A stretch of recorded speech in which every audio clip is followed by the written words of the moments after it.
Hello, hello. What is up, you beautiful people? Welcome back to the Built on Bitcoin podcast. And you know what we do here. We cover everything going on in the Stacks ecosystem. And it's been a crazy week in crypto for sure. There was just some absolute madness that happened. But I'm not going to lie.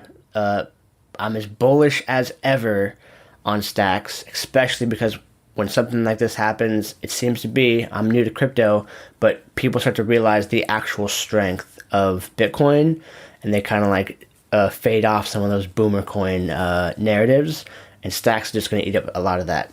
But anyways, today I have a fantastic guest on the show, Alex Chizhik. Alex is the head of listings and community at OkCoin. And super fascinating conversation, super interesting guy. You can follow him on Twitter at Mr. EBITDA, which I just love that Twitter handle. It's super strong. He locked it down. But we cover a lot. We cover some of the Ukraine-Russia bullshit war, and he has a Ukrainian background, and I've been following that somewhat closely. I wanted to get his perspective, and he had some point of views that I haven't heard before, so that was interesting. His previous work was as a strategist, and he spent some time at Microsoft doing strategy work, and so I was curious about, in a fast-moving kind of ecosystem of crypto, how does someone build good strategy? How do you understand where the puck is going to make those smart bets? And he had some interesting answers there. We also talk about exchanges, the evolution of the exchange, kind of more specifically. You know, we're seeing OkCoin, Coinbase, they're not just places to list anymore, and you can go and exchange your tokens, but they're bringing in things like NFTs. And so we're seeing what an exchange is expand. And so I asked him that question. I'm curious about the evolution of exchanges, where exchange is going, that kind of thing. And a bunch more. Super wide-ranging conversation. As usual, I try to hit him with these great questions. Debatable how well I did, but I enjoyed this one. So I appreciate Alex coming on the show, and let me not talk anymore. Let's just jump right in to this conversation with Alex Chizhik, head of listings and community at OkCoin.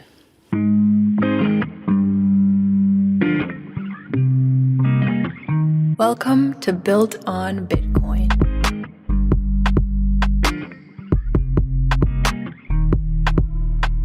Alex, how you doing today, my man? Good. How are you? I am fantastic. Excited to have you on. You're a big player at OkCoin, Bitcoin Odyssey, big news. There's a ton of stuff to talk about, but I'm not sure a lot of my audience in the Stacks community really knows about you. So I'd love to just start with some of the basics and maybe just a brief background of your history. Sure. It was a warm March night when baby Alex was born. So yeah, I'm head of listings here at OkCoin. Just to do a quick plug for OkCoin is look, we're a US licensed exchange. Our sister company is OKX, second biggest in the world. For me, the biggest thing is to list really solid coins, so really solid projects. I've always stood behind Stacks, as I'm sure we'll talk about a lot of the Stacks, the Bitcoin Odyssey work that we do, the Stacks work that we do. We're the first ones to list Stacks, the first ones to list Miami Coin, New York Coin. Big fans of Arcadico, Alex, all the other major projects coming off of Stacks. And a lot of the projects that come across our way, for me and my team, we look at it, especially from the Stacks ecosystem, very solid projects. We want to end up listing them. Before OkCoin, my path in and out of crypto is a little interesting. I was actually born in Ukraine, so it's the times are currently very prescient for at least me, my background, and for crypto. And then I went to business school. I did consulting at the Boston Consulting Group. I did a lot of tech work after business school, and then went on to Microsoft. When I was at Microsoft, it was 2016. I was in the strategy team, looking at all the latest and greatest tech. Stumbled upon blockchain in 2016. I guess it's fairly latest for Microsoft, right? 2016. I wasn't an OG like the 2009 and 10 folks, but I was early enough where I thought, man, this is I remember Ethereum at 10. I remember Bitcoin at 800 at that point. And it's not 25, but it's 800 still. It's still a nice price for Bitcoin. And I was looking at this thing thinking, man, this is this could be the future. And fell in love with the industry ever since. In between Microsoft and OkCoin, I spent 4 years running a company that ended up going public. It was a private equity owned company. And now I just came back to the industry that I love. I love crypto and I've been at OkCoin for nearly a year now. Very cool. Okay, you touched on Ukraine, and I do want to talk about that. But first, I want to deep dive a little bit into strategy, because it's a word I've heard thrown around, and I come from like a creative background. And so in like the brand consultancy space, everyone uses brand strategist. And like everyone's got a different definition of what that means. Mm-hmm. And so I'm curious, when you're in a big company like Microsoft, first of all, how do you define strategy? But what does that look like within a big company like that? Yeah, so it's two good questions. I also see a lot of people, for me, it's having been in consulting, the other word for me is consultant. Everyone's a consultant and everyone's a strategist. And they're the most meaningful and meaningless terms out there, especially because they're so easy to use.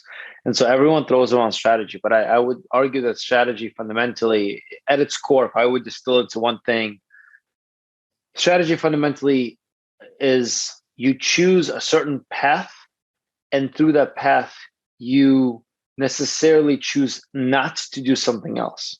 Okay. So for example, a lot of big corporations go out and say, let's take a wallet.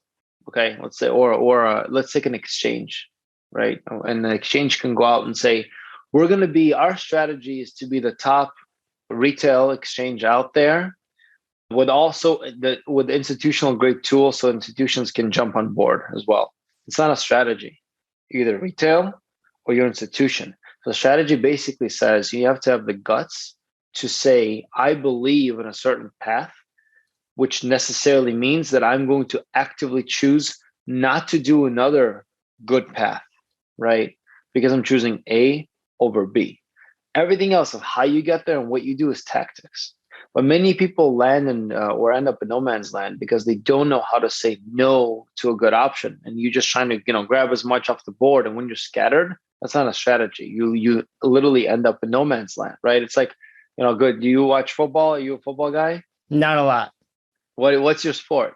Lately I've been so busy, not much, but I'm a Blazers fan, so basketball. Oh, okay, basketball. All right. So it's like, okay, so basketball is actually a little harder, but it's like, you get a whole bunch of 6'2" guys, right? No one's playing wing, no one's playing center. They're all great athletes, right? But it's about putting the pieces together in such a way that you're going to say, hey, I'm going to choose a 6'8" center instead of this other guy who's a great guard because we have more guards, right? Or because we want to be a big man oriented or big woman oriented, let's say. That's strategy, right? It's not just being in the middle of no man's land with a bunch of good athletes that can do a whole bunch of things. That doesn't typically end up in a good place. So that's when I think of strategy. Okay. And I heard a definition of creativity as the ability to see. Yeah. And when I'm hearing you talk about what strategy is, I think one of the elements that seems tricky is you have to have a good map of what the board is to know where the puck is going. Mm-hmm. And so and we can kind of jump into crypto now a little bit. Crypto moves so fast. Like it's so hard. It seems like the foundation is changing every, 2 months. And like the term of what a blockchain and decentralization means is changing and all these different things. How do you grasp that good picture, that ability to see where the puck is going to then formulate your strategy? It's going to be an involved answer. It means it's hard because crypto does change a lot. When I remember when I was in high school and college and I would study for tests, there would be some sections of I would study chemistry and I would study for tests. And there was a section in the chemistry book that was just not getting. And I would say, you know what, if I get questions on this section on the test, I'll just take that hit. I won't know the answer, but I'll remember and I'll be able to study everything else. And so that's very much my approach to crypto. I start prioritizing the space. But where I think I should focus on, really understand, right? And other areas where I can chase them. For me, for example, that's NFTs. I don't fully I understand the value of NFTs. I don't understand how to value NFTs. So it's not going to be my thing. I'll have someone else help me out or have someone on my team be an expert or tell me, and I'll have to trust them for better or for worse. Because if I also go down that path and try to learn that first principles and learn all the projects, I just won't, I'll land in no man's land, right? As a professional. And so crypto changes so fast, but ultimately I think that there's a little bit of a misnomer in crypto that, we typically, there's, I don't know, 15, 18,000 projects out there, right? And most projects, frankly, are garbage. Even if you think about like, call it 18,000, 17,000 of the projects are garbage, right? You have like top 20 that are solid, and you have the next couple hundred that have some, have a there, if you will. The next couple hundred might supersede these couple hundred, and everything else is then it's noise and or scams. There are real scams out there. And so I think because of this, people are just typically slap crypto and tokens on different projects. So for me, when I look at use cases, I say, forget crypto.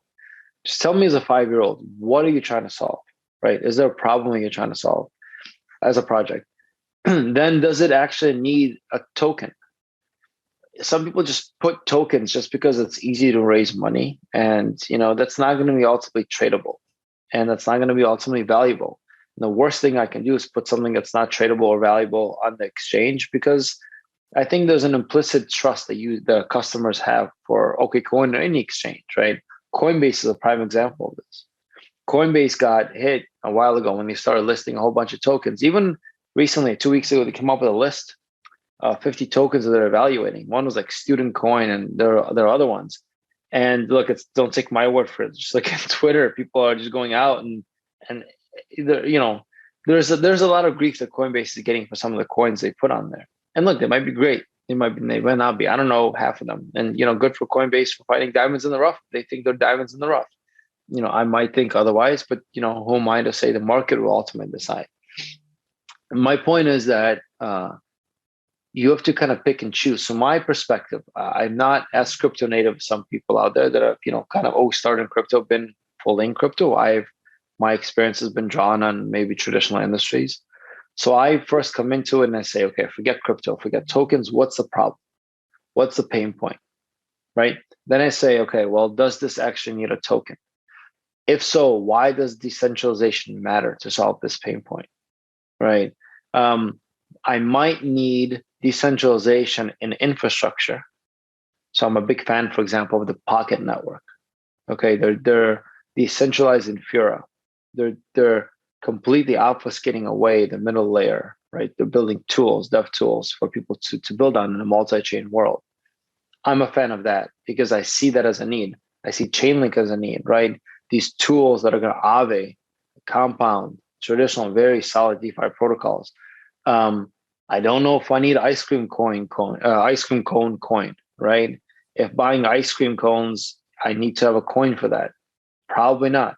So I won't list it no matter how popular that, let's say, that meme gets, because ultimately it's going to be a rug at the end of the day.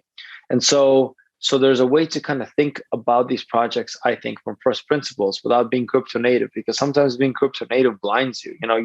You really understand DeFi, you really understand the memes.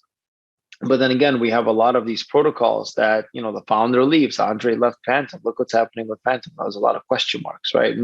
And so sometimes when you're coming in from bottoms up, if you're really crypto heavy, you don't see the forest for the trees, or it's easier to miss it. But again, I'm not, those people are very valuable. I have those people on my team that help me see the other perspective, because I'm also missing some perspective. So I think it's a diverse perspective approach helps to see what's what and keep up with the constantly changing, like you said, crypto landscape. Got it. Yeah, that makes sense. And it sounds like there's a good portion of it of first principle data thinking, and then just because we're so early, like intuition and just going with your gut. Exactly. Let's think of some of the themes that are happening now. Look, Bitcoin has proven its case, right? Bitcoin is Bitcoin. It is what it is, right? Ethereum has proven its case. Then you go into layer one, so smart contracts. I don't know which one's going to win.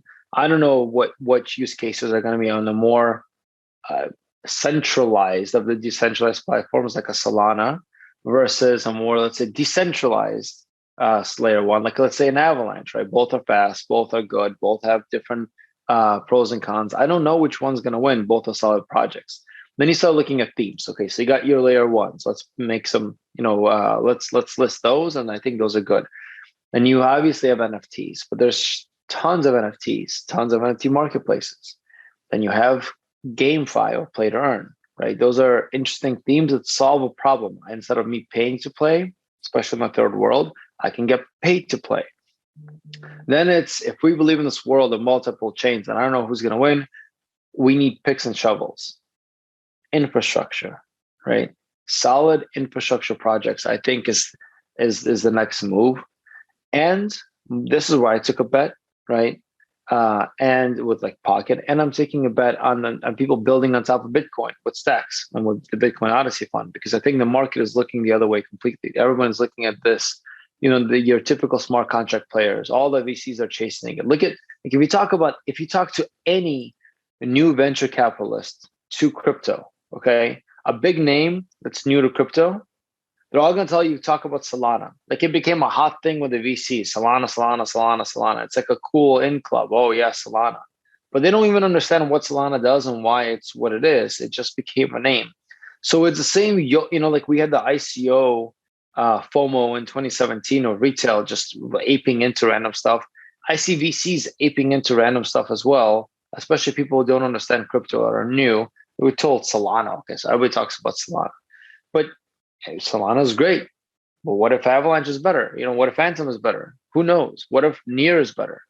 And so you have to kind of think of the whole perspective. Then there's the other stuff that's just like, for example, there's a lot of hype around tokenizing carbon credits, right? And this is where I go back and I say, okay, well, what problem does decentralization and tokenomics, what does it solve for carbon credits?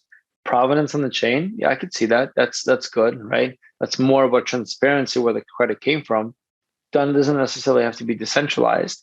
Having a DAO, which you can potentially have governance in and burn some of the carbon credits and actually give people control, yeah, that's a use case. Is that a big enough use case to have 5 or 6 of these projects that are popping up everywhere? I don't know, right? So I'm, for the example of that part of the market, even though I deeply understand it, this is where my background has been in renewable energy before crypto, before tech. I don't know if it's necessarily a place to take a bet on, even from a listings perspective now, because I don't know if crypto or decentralization it's solving the biggest pain point, right? It's solving a pain point or two, but not the biggest one. So I'm a little bit skeptical of that part of the market, right? Until I see a little bit more traction. So hopefully that helps kind of explain to you how at least I'm starting to think about when I evaluate the market, where how I look at it and where I think. No, that does. And you'd see that a lot where, like, because crypto is so hot right now and there's so much VC money coming into it, everyone wants to take that crypto hammer and become the nail. And their problem is the nail. And a lot of times it's not really needed. But one of the things that did strike me as interesting about a good use of this was Ukraine, because you have a Ukrainian background. My fiance is Ukrainian. And one thing that really caught me off guard was early on seeing the Ukrainian Twitter account be so crypto native and asking for funds to fund some of the humanitarian effort. And there was one moment where they posted about an airdrop and wallet collection. And as soon as it did that, there was like a super huge spike in donations. And it's partially sad because you're seeing people be greedy and what's in it for me on one side, but it also got money to be used in a good effort. And I'm just curious from your perspective as someone who's more involved in that, maybe it's more intimate to you. How do you view Ukraine's use of crypto to sustain their effort? Yeah, look, I think it's a great question. And I want to give you an impartial answer because everything inside of me, right, screams, yeah, use Ukraine as a use case. And because I'm biased, I want the space to win, right? I'm implicitly biased. I will say this: the Ukraine-Russia situation, along with the Canadian situation, I think, in a very unbiased perspective, I think this is very powerful. I actually did a podcast. I have my own podcast that I do called the Hardcore Finance Show with our head of growth, Shimon, and we recorded a podcast on this yesterday. So I don't know who's going to come up first. Maybe yours, maybe ours, but maybe you might alpha leak us here. But I'll use. We talked about this quite at length.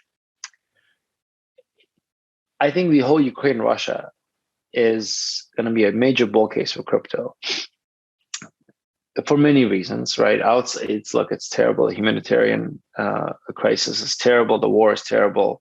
I'm not going to focus on that here. I'll just focus on a very narrow case of crypto because we can talk ad nauseum about that and geopolitics. And I don't think we're going to get anywhere. But for your viewers, if you guys care, please, donate. There are many organizations. I'm sure we can link some below in the pod, but people are suffering. I think there's the kind of the offensive and defensive side of why this is a bull case. And the offensive side is when you're in a crisis and you're in a war, you're going to want to, it's like the Maslow's hierarchy of needs, right? Safety and just the ability to live is the basic hierarchy. And so you're going to do the thing that's going to keep you alive in the most optimal way. And for Ukraine, it was collecting money, right? Yes, cash donations. And what's a way to donate to Ukraine now or before crypto? You go to the Red Cross, let's say, you go to an organization, you donate to that organization. It takes, call it right away if it's in the US with Venmo. That's the optimal scenario. If not, it takes days. If you do it on Friday in the weekend, the banks don't work over the weekends, you get it on Monday. So you're losing, Friday afternoon, Saturday, Sunday, you're losing 2.5 days. In the first 2.5 days of the war, this is 5,000 deaths. Okay. Just to frame it, right? What 2.5 days is. It's cooled down now. 5,000 deaths, right? 5,000 people. So 2.5 days is nothing to sneeze at in the traditional banking system. It's terrible. 2.5 days, by the way. And as we talk about a couple of these collections of 10 by 2.5 days, you get your month. Your month of which no one's talking about, or very few people are talking about, of planting wheat in the fields, right? You miss it by a month. Millions, literally, of people in Africa go into famine this summer. Okay, because they're dependent on Ukrainian and Russian wheat. So these things matter. It's not, it's all nice to say we sit here in the US and, and some of these politicians, some people that talk, that are against crypto, like, oh, Venmo works, oh, PayPal works, Cash App works. In the US, they do. But actual true money transfers, 2.5 days is little life or death for millions of people out there in the world. And and it frustrates me because we are so, privileged. And frankly, this is like the opposite, the bad side of woke, that we're so privileged. We cannot unsee the world as it is now, where people in the third world, right, outside of the US actually feel this acutely. And as a side note, I went to business school. I went to the University of Northwestern Kellogg. I just had my 10-year reunion. I was talking to a good friend of mine from Venezuela. He's a pretty wealthy family in Venezuela, lots of business. He's asking me, he's like, hey, can you help me with onboarding crypto payments? Because he's like, in Venezuela, people are so deep into crypto because of the instability in the government. He's like, I need to be able to take crypto payments for my company. So not, fiat payments using crypto rails, crypto payments. So back to Ukraine, Russia, right? In Ukraine, Russia, Ukraine is asking for payments as fast as possible. And that network is the crypto or Bitcoin network, right? Crypto, primarily Bitcoin with Lightning. That's the fastest one with the least amount of slippage or price fluctuation right now. If you want to go from like stable or fiat to crypto to back to fiat. But also there was a lot of discussions with the Ukrainian folks, like, well, okay, you gotta, the naysayers are like, well, when you receive crypto, you have to convert it to fiat. You got to go to the ATM. ATM takes a 5 to 6% hit. Not necessarily. You can then pay in crypto. A lot of the vendors in Ukraine actually are accepting crypto as payments. So you get it within 10 minutes. On Lightning, you get it within seconds.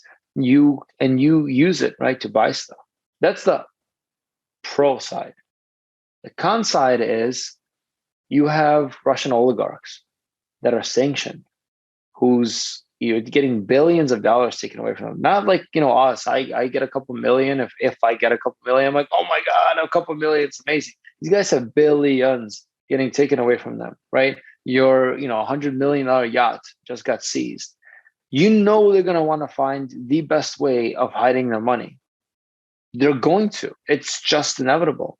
And every single intelligence agency, the U.S. Treasury, the Federal Reserve, the European Central Bank, even though they want it to be the case, are coming out saying they are not using crypto as a way to avoid sanctions. If crypto was the best thing to do to avoid sanctions, you better believe they would use the best thing out there to avoid sanctions. It's in fact the dollar. It's in fact real estate, which they're using. They're trading London real estate for Dubai real estate, right? It's the exact same systems that we have now are being used to avoid sanctions and to protect their wealth when they want to go outside the system. Why? Because crypto is transparent. And frankly, there's not enough liquidity to hide that much in the crypto markets today, right? Maybe in 20 years there will be, but that's not the case today. So you're talking about, on one hand, people, thousands, if not millions of lives are dependent on getting the payments to them in a split second. And then they turn to the most efficient thing to do that, which is crypto. On the other hand, these, the oligarchs want to preserve their wealth and preserve their yachts and all that. So they're trying to turn to the most efficient way of doing that. And that's not crypto. So the biggest talking points against crypto for the last couple of years have been China owns it. China banned mining. They moved to the US. That's gone. ESG, which is stubbornly persistent, even though that's wrong, but facts are stubborn things. So that will go away. Okay. And it's already going away, especially because in Texas, they're using renewables and so on. And all the public mining companies are open about it. So that's going to go away. That it's used for illegal activities. This is Elizabeth Warren talking point, and that, oligarchs are using this to avoid sanctions. Not true. We're literally seeing that's not true. This is the biggest geopolitical conflict, right, since World War II.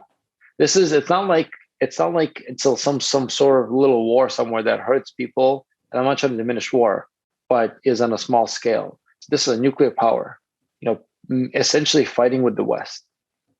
And this is bigger than Vietnam, right? This is bigger than a lot of the wars in the Middle East in terms of nuclear potential, right? In terms of that kind of devastation that this can cause. So, and they're not using crypto to avoid sanctions.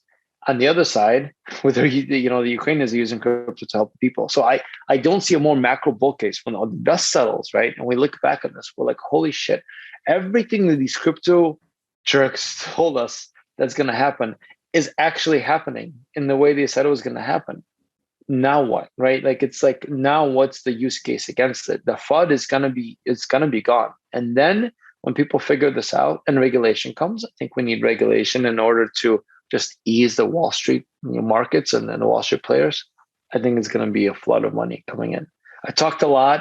I'm going to pause, but I hope some of this resonated. I'm sure it did, and thank you for that. The interested conversationalist in me wants to go down 7 different rabbit holes, but my podcast decides to get back on a different topic, maybe Bitcoin Odyssey. Sure. So I'm gonna rein myself in, but there's like 7 different interesting things that you said there. But yeah, I want to switch to Bitcoin Odyssey. When that was announced, I think all of Stacks was like, oh my, like it was like Trust Machines and Bitcoin Odyssey announcements were like in like a 3-week period. And we're like, this is the second coming. Like Stacks is here. we've been waiting so long for this day. And then of course it's just back to like build mode. Like, price action doesn't move, but people keep on building. It is what it is. Yeah, I'd love to just get a little bit of backstory of that. Like, how long were you guys thinking about doing this? And like, I think the press release is kind of interesting that you could hear some of it, but how is it actually working now that we're 2 months in? Working in this joint combo between you and I believe Stacks Ventures, right? Yeah. So about what was it? At our Basel in Miami, Brittany is the head of the Stacks Foundation. Mitchell does a lot of growth of partnerships for them. So me and the Stacks Foundation, Kyle and Trevor run the Stacks Ventures. And I remember we met and we just talked and we just kicked around the idea of being closer partners. And then later on, we were in the meeting room with me, Kyle, Mitchell, and some people from my team in New York. We were just talking about, as part of we're listing this, what's coming down the pipe for you guys, and then we said, you know what? Why don't we come up with a way to accelerate the Stacks ecosystem, because we all believe in it. And the interest for me from an OkCoin perspective is, if I can get a front row seat to some of the projects that are listing on Stacks, it helps me evaluate those projects from a listing perspective, right? It helps me see and say, are these projects real or not? Who are the teams? Can they actually build? Because again, what I don't want to do is put a project up the rugs, right? God forbid I do that, I should be fired. And it just like bleeds out and doesn't go anywhere. And I really stand by those words. Like, I should not have my job if I'm not doing it right. If that's what happens. And so I remember Kyle being very, very open to this. And so was Mitchell. We're like, okay, let's put some thoughts on paper. And then within 3 months, we got this thing going. We raised 170 million towards building on Stacks. And our goal was 100 million. We're like, let's go for something crazy, 100 million. Because everyone's looking the other way. No one's looking at Stacks. And we started pitching. We came up to Blockchain Ventures, which is groups between OkCoin and OKX, which is the global exchange. It's our venture arm. And we're like, hey guys, look, everyone's looking one way. No one's looking at Stacks. Stacks is kind of ready for prime time. There were issues that Stacks had to work out. It's the first year of at scale Stacks. No mempool issues. There were microblock issues. There were, congestion issues. It's natural. Stacks has worked it out. It's secured by Bitcoin. Proof of transfer, which is the fundamental Stacks protocol, helps things like Miami Coin and others being built, right? It creates multi-layer stacking. So if I build my ice cream cone coin on top of Miami Coin, I can stack mine and get Miami Coin. I stack Miami Coin, get Stacks. I stack Stacks and get Bitcoin. So I get a quadruple stacking tier, right? That I earn rewards and ultimately earn Bitcoin for, which is quite powerful. If you think about it, it's quite powerful. It's not easy to do yet. So there's a wallet out there, guys, that wants to make it easier. And some people are working on this. I won't leak too much alpha, but there's some people are working on this. It then becomes magic. So we said, hey, there's something interesting here. Let's do it. We went for 100. I think within 2 weeks we were like, okay, we're going for 125. Then got up to 150, 165, which is where we closed. Since then, more people came in, and we're trying to close on a couple of major players that are very interested still. So there are people that are still looking to add to this. And we were the first ones outside of Trust Machines, which is Munib, who started Stacks, his own. It's kind of venture studio. They fund development on Bitcoin, development on Stacks. We fund more of the go-to-market, right? Taking companies from deeper than an idea, so call it seed all the way to Series C, and getting them funded for big investors. But we have most of the major players in the space: DCG, White Star, like a few others that wanted to remain private. But pretty much every major venture capital player in the space is either seen this or is directly involved in this. Is there a single spot to know the latest happenings, or is it kind of like when news hits? I think when news hits, you might be in a little bit of a better position to hear about what's happening fairly soon. Yeah. But actually, follow us on Twitter. Follow me on Twitter. There are some things that when they come out, we're able to leak a little bit ahead of time, right? So that I think that helps a lot. But a lot of this stuff, like, we don't want to manipulate markets. Obviously, it's very open, it's very fair and transparent. But for the community that cares, yeah, I think following us on Twitter, following you, following me at Mr. EBITDA helps a lot because we're able to share things that we're seeing in real time when we can, right? And it's this little blurb on Twitter. It's like, hey, look out for this. And in retrospect, if you go back, there's some, breadcrumbs that I've been putting together before we announced the fund about stacks. So if you look at some of my tweets, you'll be able to see there were a couple of hints about what was going to come kind of before it came. But you really had to understand the ecosystem and know stacks and know what's what in order to get there. Perfect. Okay, I got one last question. I want to be respectful of your time. There's been some big announcements from you guys and Coinbase where you're kind of evolving into not just a token listing, but you're doing NFTs now too. And I think we're kind of seeing the evolution of exchanges where they might become like the central home for easy onboarding for kind of like the crypto curious. Mm-hmm. I'm curious how you see that evolution where first, why NFTs? Like, why not just let OpenSea do their thing?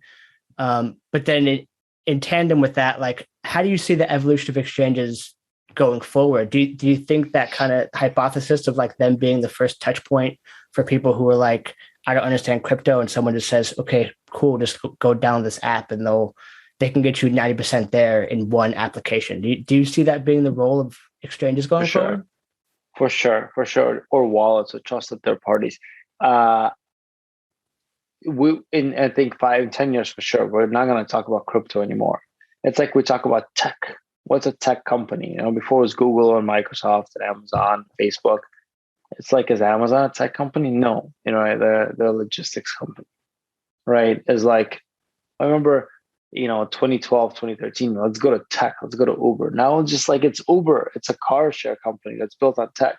Crypto is going to be the base layer that everyone's going to build on. And it's not going to be about using crypto or not. It's going to be, can you provide a service, right? Can you provide a user experience that obfuscates all the hard parts of crypto, NFTs and so on?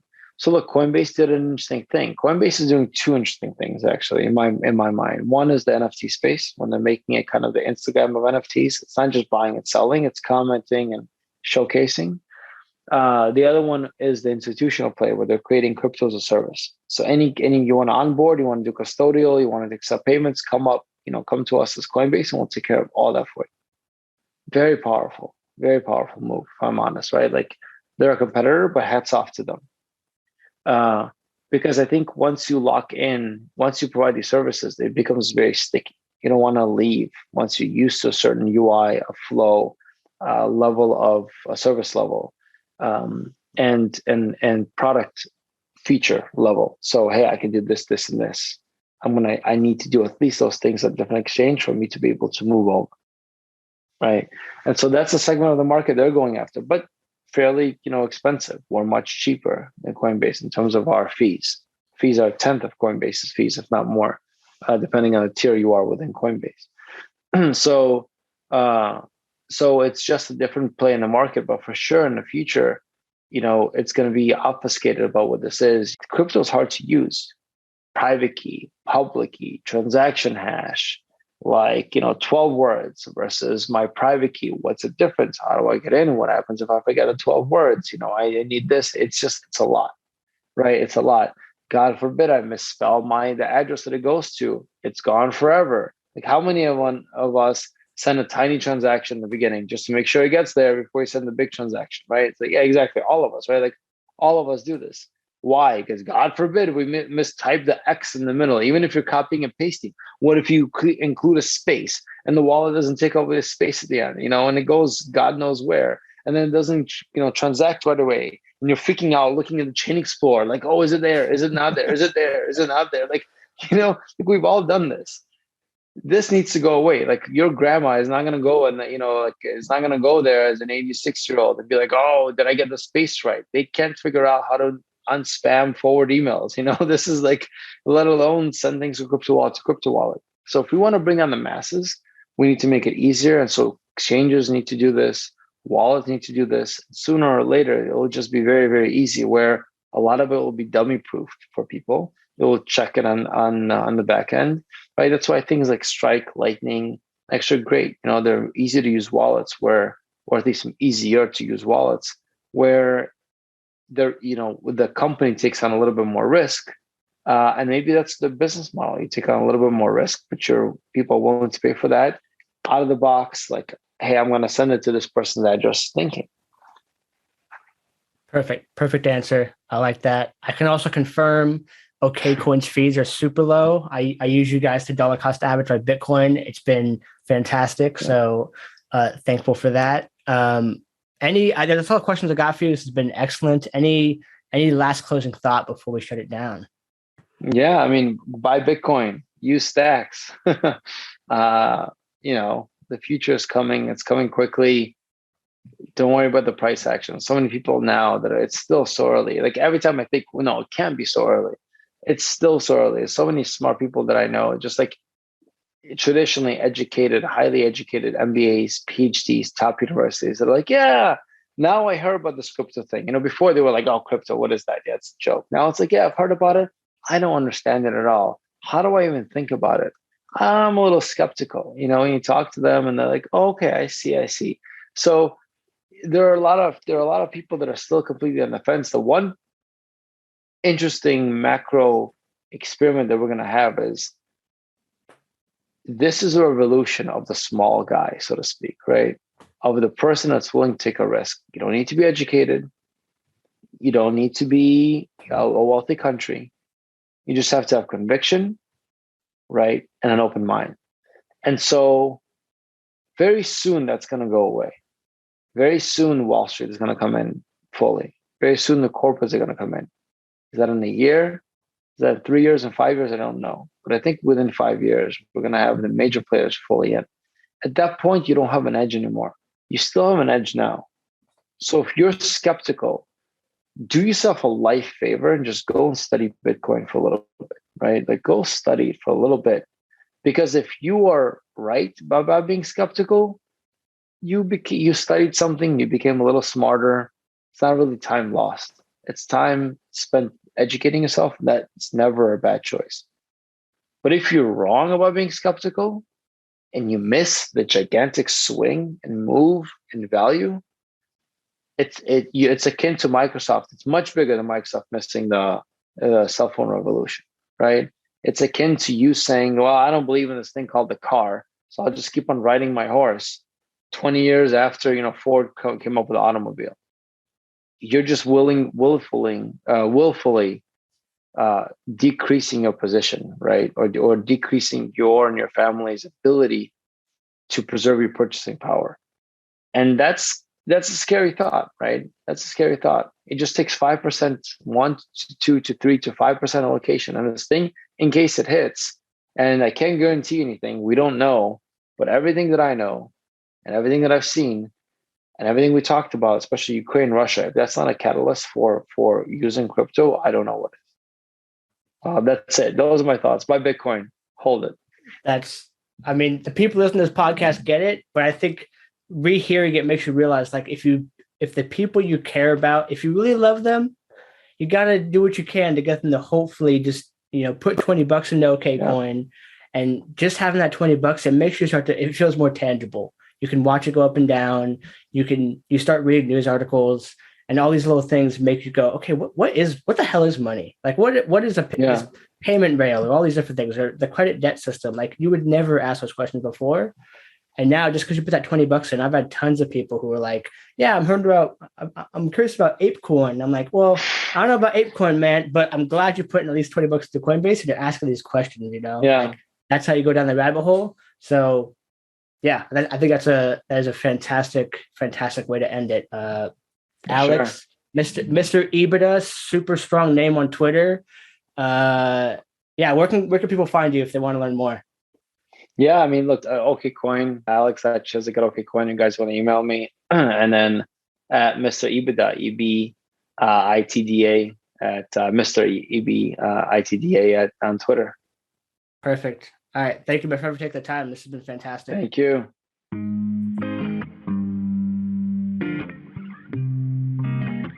Welcome to Built on Bitcoin. I know that things don't always go your way, but I'll be right here waiting. I've been waiting now. I've been trying to figure out a way to make it out. kick it out, cause I don't think about everything going wrong in my house.